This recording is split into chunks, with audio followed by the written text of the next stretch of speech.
Welcome to Lectio Divina Reflections, Saturday of the 6th week of Easter. A reading from the Holy Gospel according to John. Jesus said to the disciples, "I have told you this in figures of speech. The hour is coming when I will no longer speak to you in figures, but I will tell you clearly about the Father. On that day you will ask in my name, and I do not tell you that I will ask the Father for you. For the Father himself loves you, because you have loved me, and have come to believe that I came from God." Jesus speaks to the disciples in ways that at the time must have seemed unclear and mysterious. Having spoken to them about his relationship to the Father through parables and figures of speech, he tells them that this will no longer be. Instead, he will tell them clearly.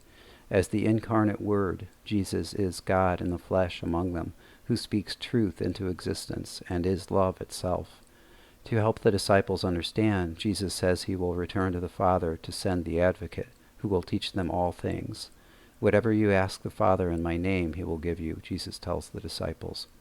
The Father, who loves them, is the same Father who loves us and hears us, whatever we ask in Jesus' name.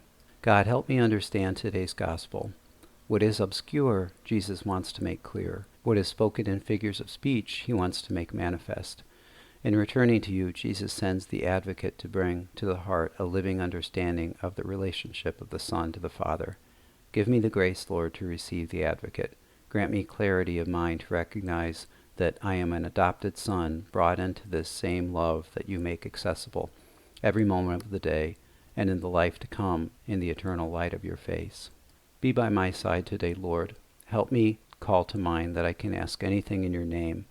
As Jesus said to the disciples, so he says to me, so that I remain in him.